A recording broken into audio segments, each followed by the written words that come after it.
order. Please join me in a pledge of allegiance. I pledge allegiance to the flag of the United States of America, to the republic for which it stands, one nation, under God, indivisible, with liberty and justice for all.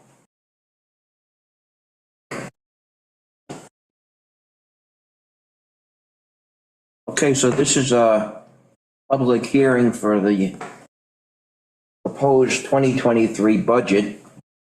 I don't know, Amber, you have any comments you want to start with? Did you open up to the public? I would just where we're at as far as Right. percentage wise and then open it up to the public. Yeah. We're looking at it, an increase in 2022 of 4.9%. Amount to be raised by taxes. If we look at the last 10 years, it's averaged 4.6%. But I was in some good years and some bad years.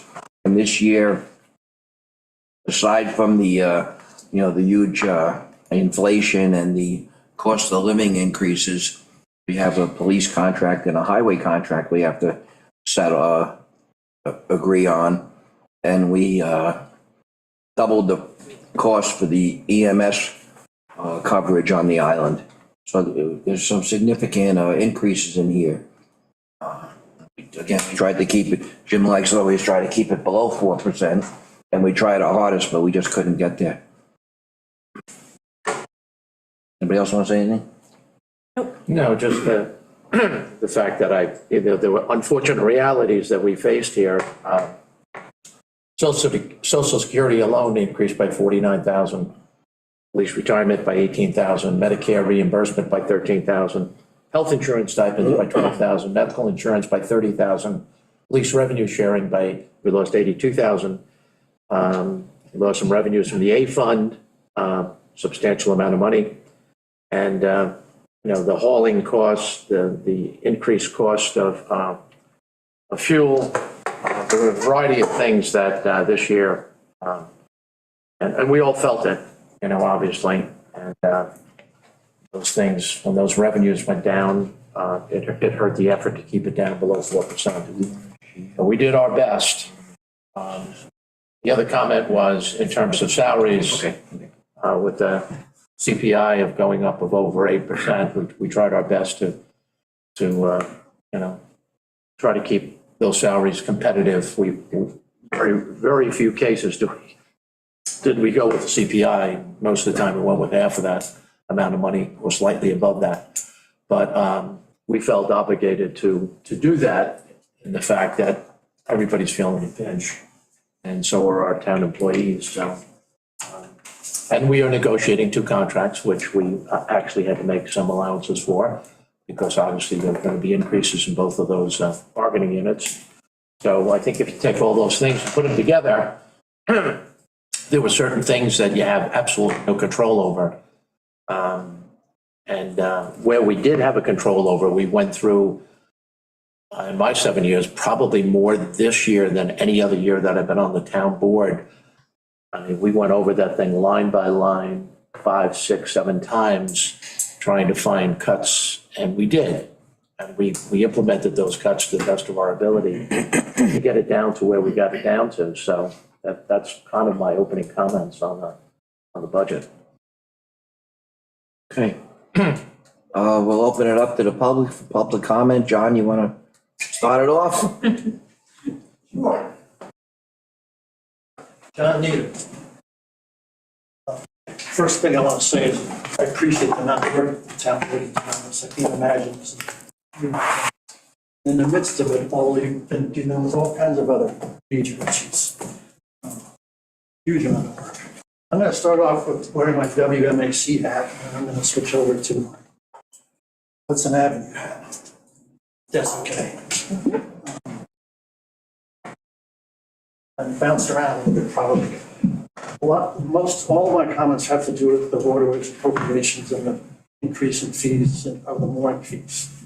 And I just wanted to, I don't think this is really here and there probably, but the 905K portion of the code that becomes significant with these increases.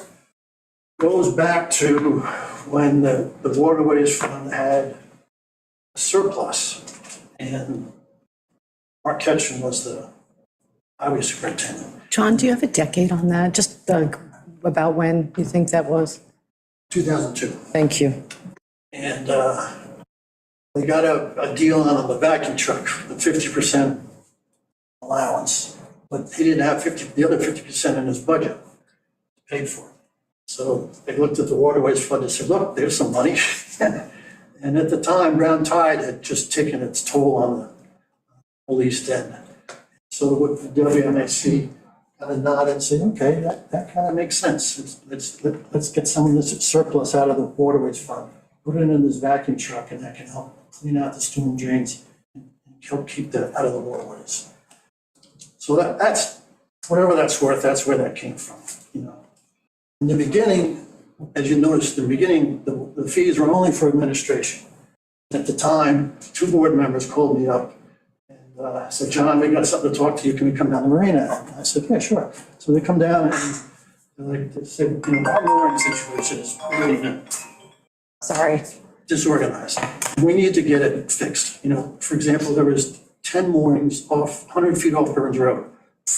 Who knew where that was? And they said, this is going to cost some money for all the mooring holders, and you're one of them. And how do you feel about that? How's that going to affect you? And if there's any surplus, that'll go to improve the waterways. In my mind, I'm thinking dredging of buoys. So I said, okay, yeah, it wasn't a lot of money. Let's get it going. That's how the whole thing kind of started back in 1987.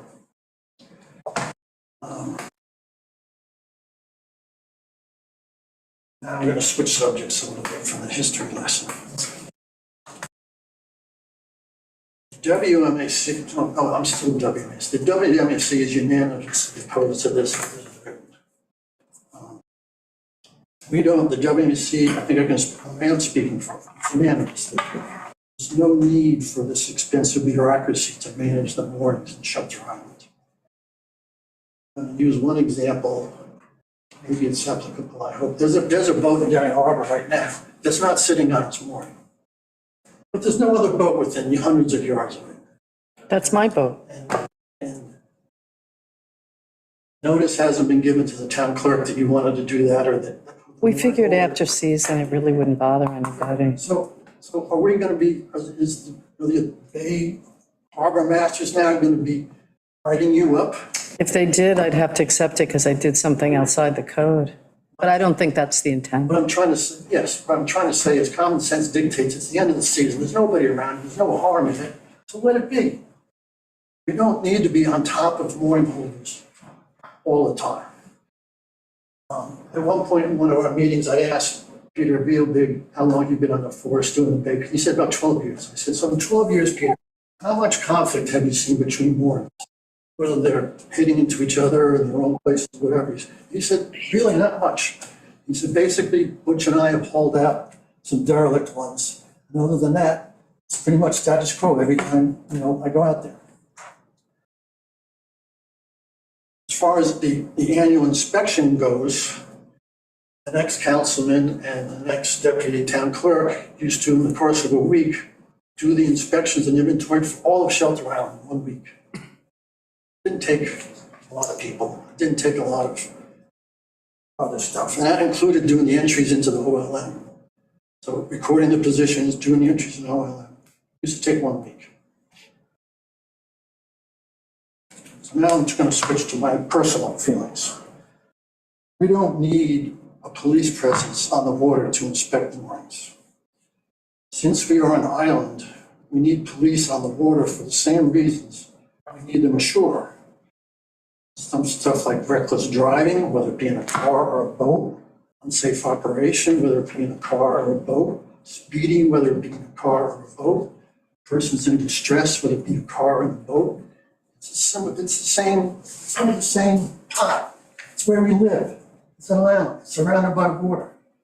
In addition to that, New York State has our jurisdiction going out 1,500 feet around the island. That has to be added to the policing area that we're responsible for, I think. Please tell me if I'm wrong on that point.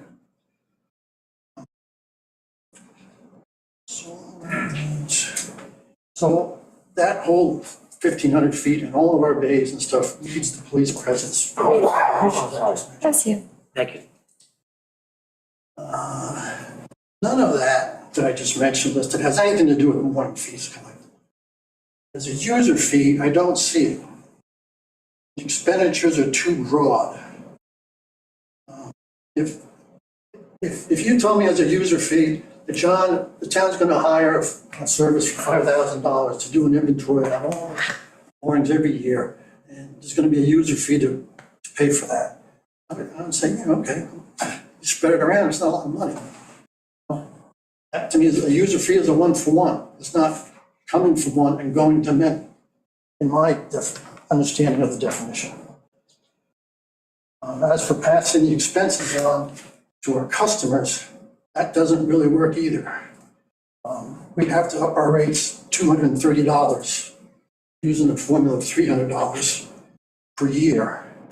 Over the past 5 years at Copos Harbor Marina, our annual rate increase has been on average $76 per year. That's the kind of increases we're used to laying on our customers. And we don't have a waiting list, and we do have turnover, so there's other places they can go. I don't have a monopoly. And price to the boater, price isn't the only consideration. They want at least in my business, they want service. They want complimentary transportation.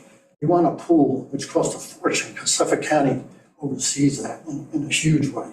They want the pump out. They want clean restrooms. These are significant expenses associated with operating moorings, rental moorings.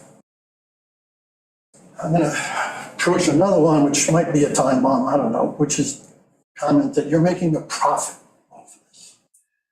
Yeah, we're making a profit. We're a business. If we don't make a profit, we're out of business. And that money doesn't go in my back pocket. It goes into the corporation and it gets spent for employees, for stuff you just mentioned, Social Security, Medicare, MTA tax. It gets spread all across the island to vendors that we use for services. At one time, so I was finishing, at one time in your discussions here, I thought I heard some numbers that were like $150 per year for private, and Meg brought up that kind of matched what the boats on the beach were paying. And I get that from the town's perspective. I get that very much. I like having things make sense. From the owner's perspective, when you go on the beach, it's pretty easy. It's on the beach there for you. A mooring guy, he's got to buy the tackle. He's got to pay somebody or do it himself, put it out there. He's got to maintain it. He's got to put the winter stick on. He's got a lot more expenses over and above that 150 as proposed. So it's not, from the owner's perspective, it's not apples and apples on the beach or on the mooring financially.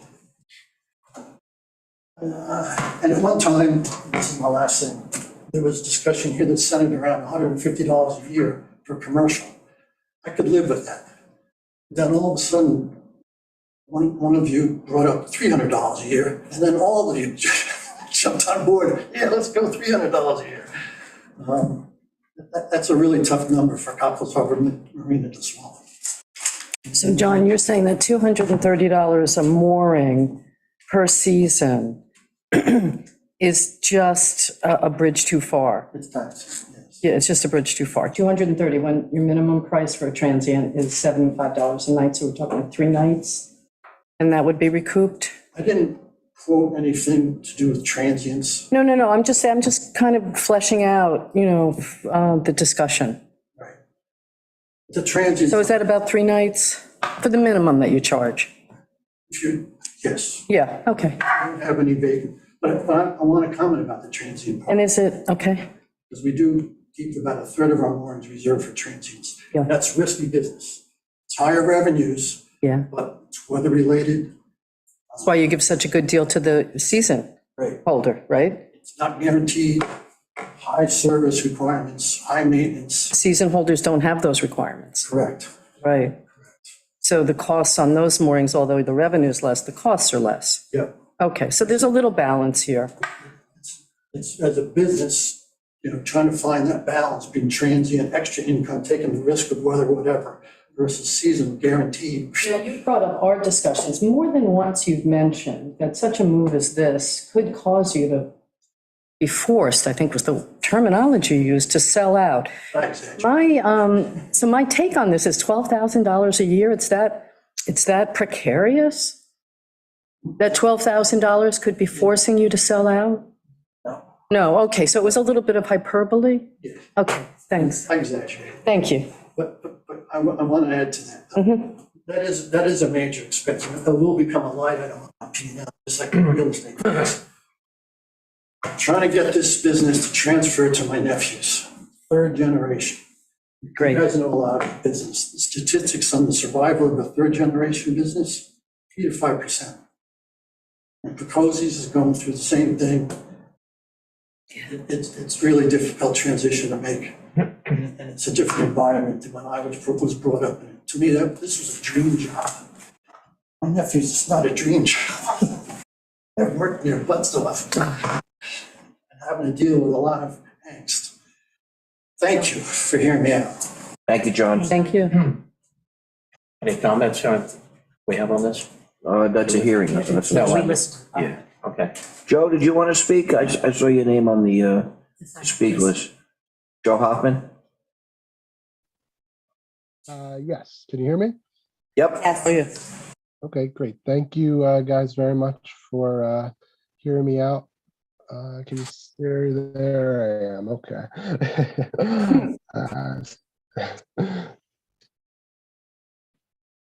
Okay, so yeah, I just wanted to join in today to address the same issue John was just talking about, the increase in the mooring fees. My name's Joseph Hoffman. For anyone who doesn't know me, my family owns and operates Picosi's Daring Harbor Marina. And as part of the 2023 budget, the town is proposing to raise the mooring fees across the board in an effort to fund the entire waterways budget through mooring revenue. And I'm just want to voice my objection to that as a premise, and also the fact that we're talking about increasing commercial mooring fees 450%, and that's in 1 year. So, I mean, I do support the town board in raising the mooring rates. I mean, I think you guys said it's been 20 years since the last mooring fee rate. And, I'm all for raising them. But I just think this enormous single year increase is going to place a heavy burden on the local businesses. This is, we're talking about putting the majority of the waterways budget, which is traditionally not fully been funded by moorings. That budget is now going to be, the majority is going to be placed on a handful of local businesses here. And I think in one of the town meetings, you guys actually discussed that basically 3 businesses are going to pay 85% of commercial revenue. So you're basically asking 3 businesses to pay a majority of this entire waterways budget for a vital resource that benefits the entire island, not just this small group of businesses. I've listened to a lot of the discussions you guys have had, and you talk a lot about fairness when associating people, when talking about people's raises, or whether it's other fees that you're trying to implement. And I just don't think this is a fair burden to place on these businesses.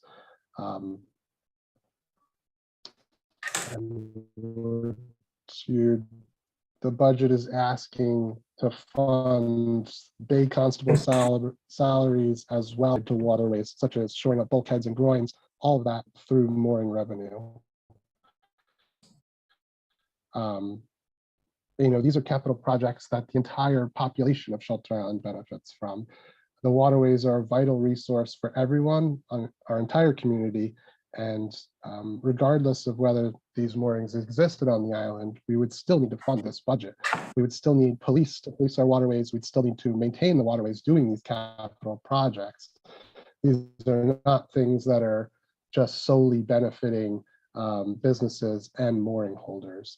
I know that the town is grappling with increased costs basically across the board, and the local businesses are as well.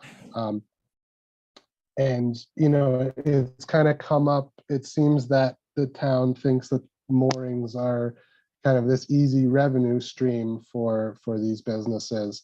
But that's really not the case. There's lots of expenses associated with the moorings, in addition to, you know, the equipment itself and the annual maintenance. There's all the facilities that support the moorings. You have bathroom and shower facilities, trash removal. You have to have a floating dock for access to and from these moorings. So that's maintenance and costs associated with that. Workboat as well to maintain all the moorings. You know, we have to have employees ready to handle reservations and any problems that arise with the moorings. We have to have skilled employees on staff to maintain these moorings. This is not a simple thing.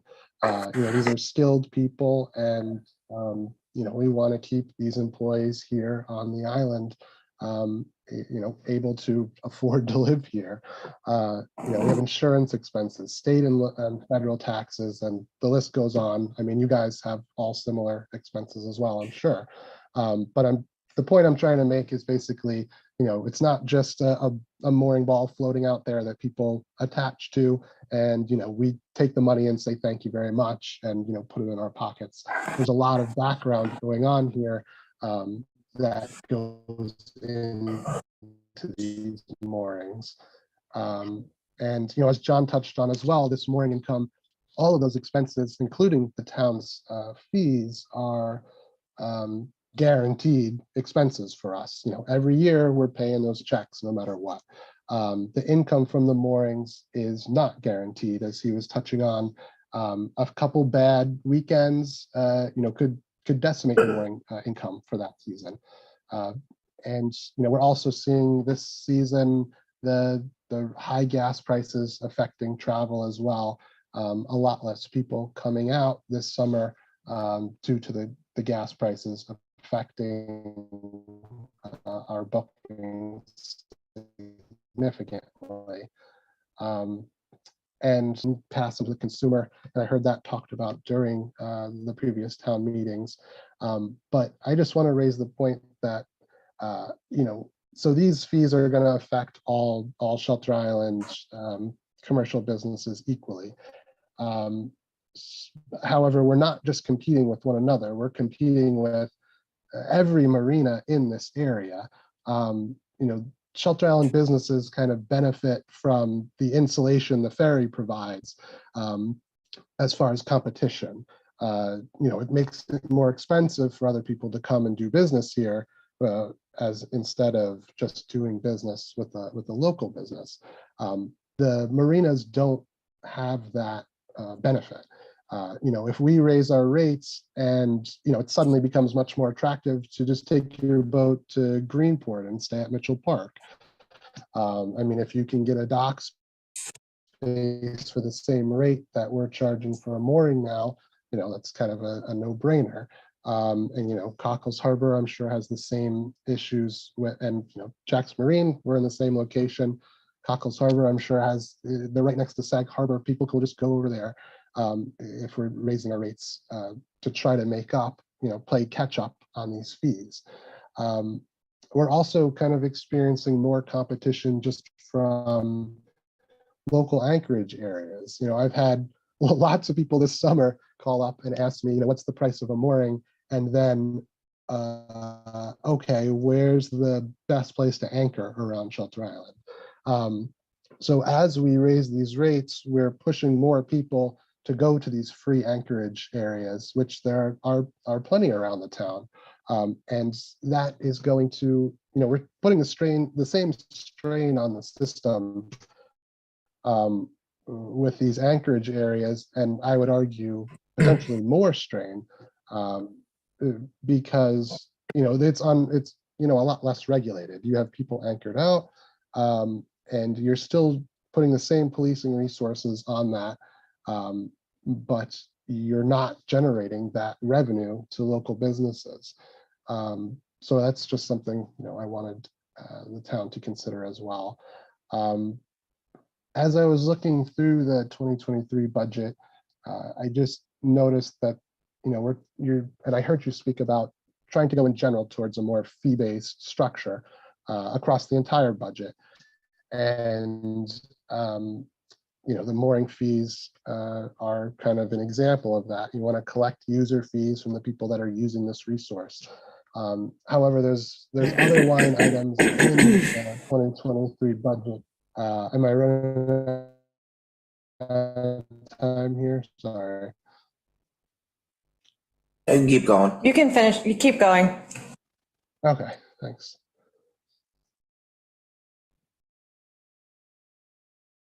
So there's other line items in the 2023 budget that are not proposed to change. We have things like Condon's Creek dockage, we have dredging and dock permits. These are users of the waterways as well. However, we're not proposing to change these at all, and instead focusing the entire weight of the waterways budget on mooring holders instead.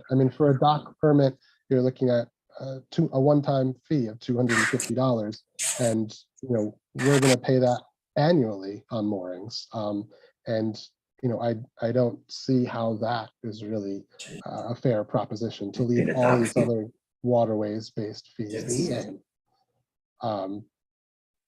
I think everyone agrees that it's time to change the mooring fees. We're just looking at trying to keep them a little more in line with inflation, or just at a more reasonable level, so that we can carry forward. We wouldn't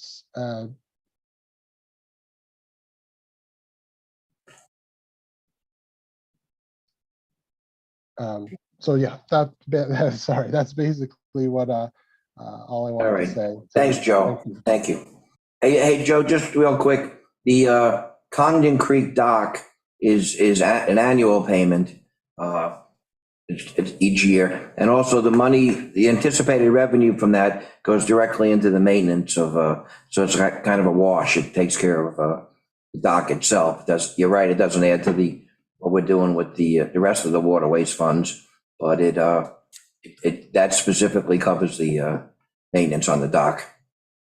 I also want to correct, I don't know if it was mentioned and it's subsequently changed, but I don't think so. It's not that the commercial marinas are going to be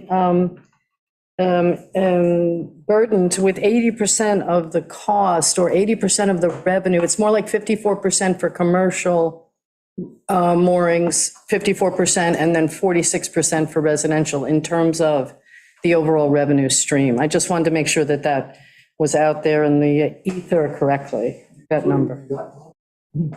Yeah. Anything that's labeled commercial in the database. Now, we all know the database is not perfect, but it's good enough for this calculation. Thanks, Joseph. I would echo what both George Joseph. or Joseph and John had said. Their points are very well taken. Yeah. This fund has been around for quite a while. As the code says, its primary purpose is to maintain the moorings themselves and the administration of those moorings, such as the online mooring service and Donnie's work and whatnot. And it worked fine for many, many years. And then it was discovered that there was a lot of money. So people started to think, oh, what could we use it for? And yes, I'm not sure when the code was changed or if it was always that way, but it does say that aside from this primary use of the money, that the town board at its discretion could use the money for anything having to do with waterways. And that's fine. That's what it says in the code. You can, The problem comes back to, not to be redundant, but to the fact that you were then trying to raise these fees to match the need that you have. And essentially, if the fee is, covering more than what it's supposed to and extending to things that benefit an entire community, then it really is becoming a tax. So, I mean, you probably, something has to change. I mean, either, you know, the way it's written is wrong. You know, you either have to change the code to say, okay, well, we're going to tax the moorings to take care of everything that we want to pay for in waterways. And people going into it will say, okay, well, I guess that's the deal, where you made the point, Jerry, about, that the Congdon dock fees go to support the dock. That's reasonable, However, I mean, you could argue that the Congdon dock fees are super low for dockage on Shelter Island, and they should be raised, given the fact that there's 150 person waiting list or whatever that might be. I'm not trying to throw other people under the bus but if you're going to apply something, you have to do it even-handedly. I know that, some docks are not, necessarily, reflected in people's taxes, but I think residential docks are. I know the commercial docks, there's been some back and forth about it. But residential docks, it's an improvement to the property, and I believe they're taxed. Maybe that tax, should be segregated out and go to pay for some of this waterways stuff. I think it just needs to be, a more even-handed approach to doing this. And what's to prevent this town board or any town board, if they need more funds, to just say, well, let's squeeze some more moorings in here, It's probably worked out for places like Huntington and Oyster Bay. I mean, I've gone through there, the channels are pretty small. There's not much room to do much but get through the moorings. I think there's a slippery slope here that needs to be addressed, and if this is the way it's going to be, it just needs to be reflected in our law. So. Thank you, James. Just a comment, James, on all these needs that the marine assets have. That Taylor's Island, if it wasn't for the Sandy grant for $350,000, none of that work around Taylor's Island would be done. I mean, that's a large amount of money, of which the federal government supplied us with everything for Taylor's Island.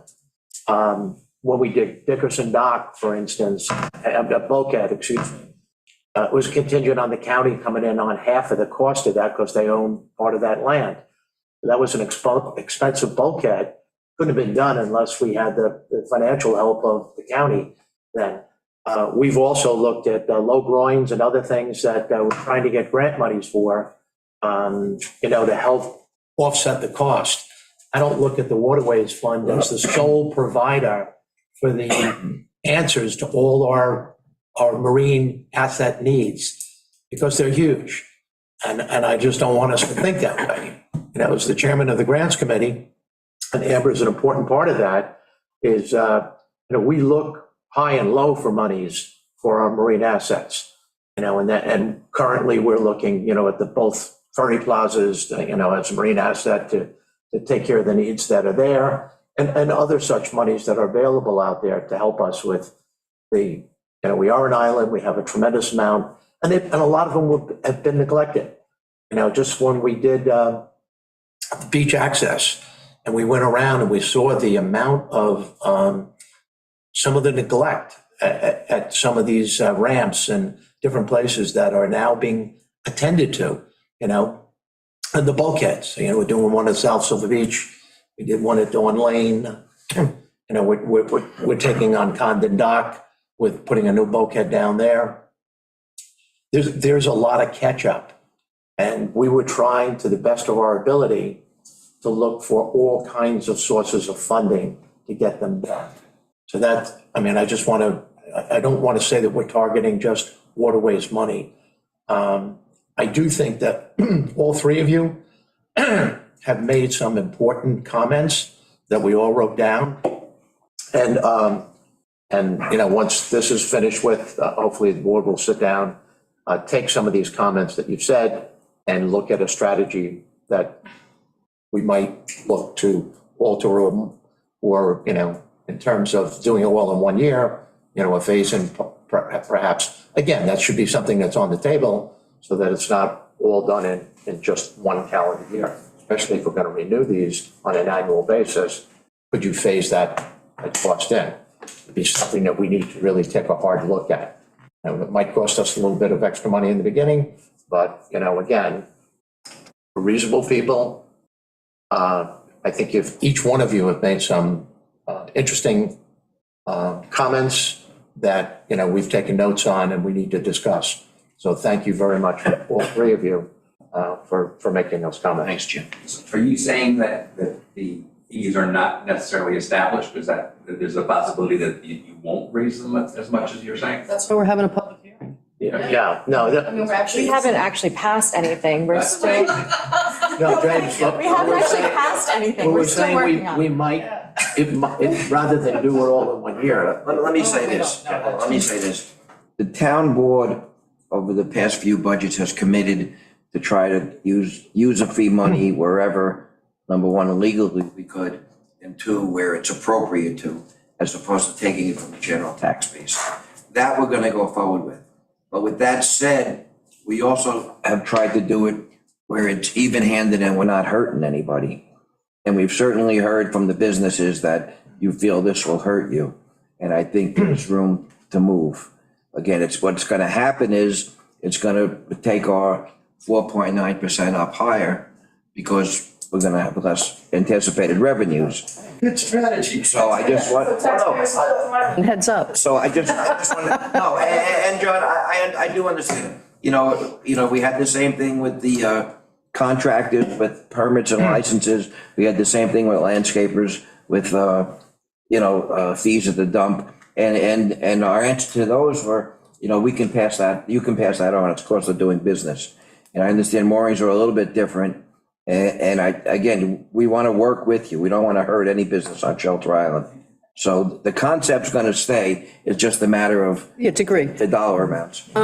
Yeah, because, one of your points, James, squeeze in the future, some government might be like, oh, look at, there's more money to be had for moorings, but that could happen anyway. It's not dependent on this increase or not. It's just, Well, it depends. Just another If you're option. gonna be able to use the money, the user fees for widespread projects. As that don't described in the necessarily code. Affect the moorings. then yeah, but that's just what's That's in a the concept code. that you. But they'd have to need change the like, code to do that. Yeah, to Yeah. outside the, just, and we did scale it back. We are not raising the money to meet the need, because if we were, the amount raised would be well over 200. And the amount is scaled back to about 160?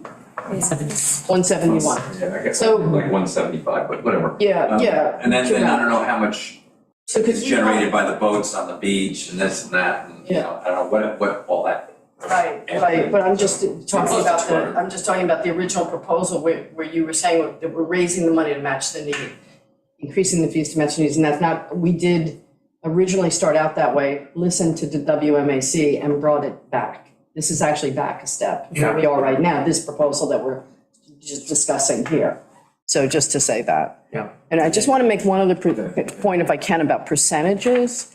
And I hear, Joseph, had a little email back and forth with Joseph about a percentage increase, 400% or 450, I think he's. 450%. But in absolute numbers, in real $230 per mooring per year, the absolute number to me does not seem onerous. That's from the outside looking in, so that has to be taken with a huge grain of salt, that comment that I just made. That being said, when someone tells me my risk of anything has doubled, we all kind of sit up and take notice.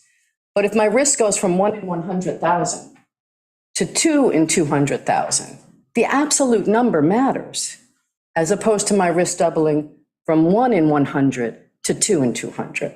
So this idea that the percentage is big, I get that, but the absolute number versus revenue, potential revenue, I think is something that can be not explained away, that's the wrong way to look at it, but taken into consideration. John, one of the things I'd like to address is, you brought up the fact that it used to be a councilman and a town clerk would go on the water for 1 week and get it all done. First of all, we don't have anybody doing that right now, because we don't have anybody in the clerk's office or anybody here that's gonna go out in the boat and do that. But more important is, we have bay constables already on the water. This is what they do. They're there. It's not like they're going out of their way to do this for us. They're already there. So it kind of makes sense that just as we've always felt that the WMAC were our experts, on waterways, the bay constables were our experts on the water. So I think it just makes sense to have them, be more involved in this process. But that'll be a discussion for a work session. Yeah, I also have a great deal of faith in all three of those bay constables that, they use good judgment. They're not people that are overreactive and things of that nature. So I really think, like the things that I took that some of the Joe's comments about the higher gas prices and the Yeah. impact that it made on businesses this year, that's something. The hidden cost, the associated cost with obviously bathroom garbage removal, insurance taxes and all those things, I wrote that down. More competition and with free anchorage areas. As a person that likes to go down to Shell Beach, I'm not looking for, West Neck Harbor to have 50 boats, 60 boats, 70 boats in there, from Friday to Monday for 4 days, not getting pumped out, not going over, and not taking care of our local businesses. So the town board, is very sensitive, to businesses in general here because they're our lifeblood, whether they're the hotel business or the marina business. And we're very dependent on you being successful. And, I think you've all made good points, salient points that we have written down, we need to discuss. And I thank you for your input, taking the time and effort to do this because it does make an impact. Thank you. Yeah. John? First, my business hat, not waterways. Well, I forgot to mention, we have about 25% turnover with our season moorings every year. So it's not like we have a monopoly. They don't like our service, or they don't like our prices, they go elsewhere. And that's. Do you know if they get their own mooring by and large? Is that where they're going? Are they going into, to have their own, or have they decided Shelter Island is not their place? Or do you know where they go? Any sense of that? Just curious, actually. We get it. No, this is good because first, and I do want to say, this is the way I think government should work. We're having a real respectful, calm, civil exchange here. Yeah. And learning from each other. Where do they go? Well, a fair amount of our customers will, in Huntington, say, for example, and they're getting tired of going out in sand. Right. So they come out here for a season. They would prefer to come out for half a season, but that really doesn't very well. I do. And so they might stay for 2 years and then they'll go back to Huntington. So that's kind of the thing. And then there's people that just get out of building or they get ill or, Kind of natural. Why you have turnover. And then you have to find new people to come in. Right. You have to advertise, you have to talk to them. Maybe I have to discount the first, I don't have to, but I will to get somebody in the door, discount them the first year, that kind of thing.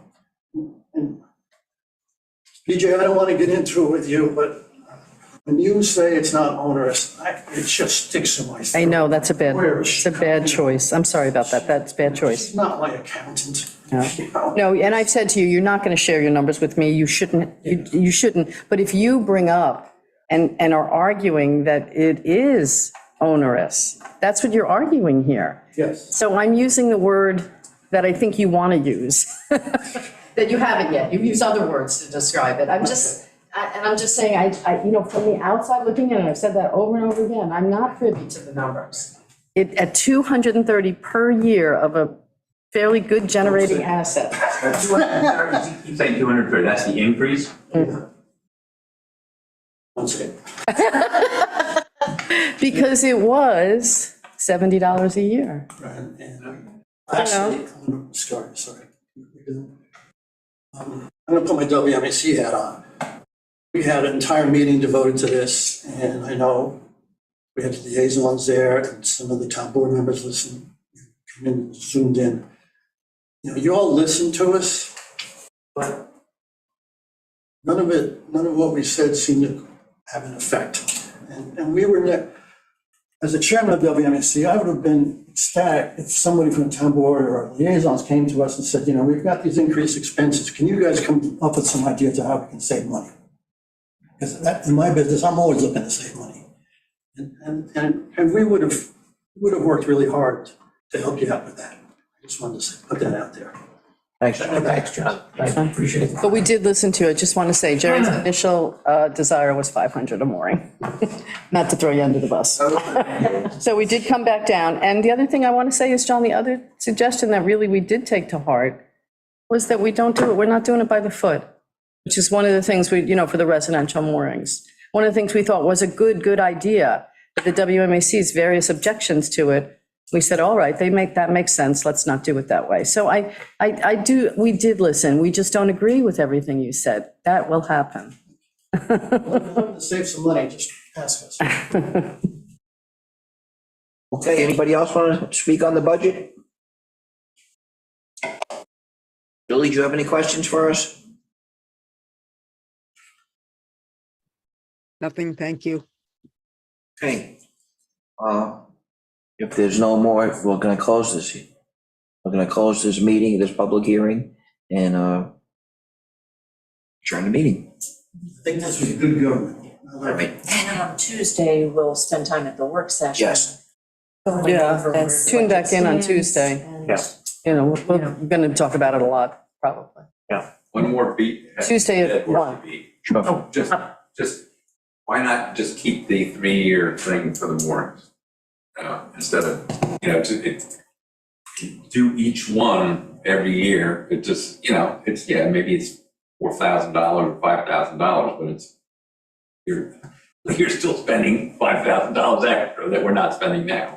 I think it's easier to, for the public, to break it down in terms of an annual payment instead of every 3-year payment, the size of the payment.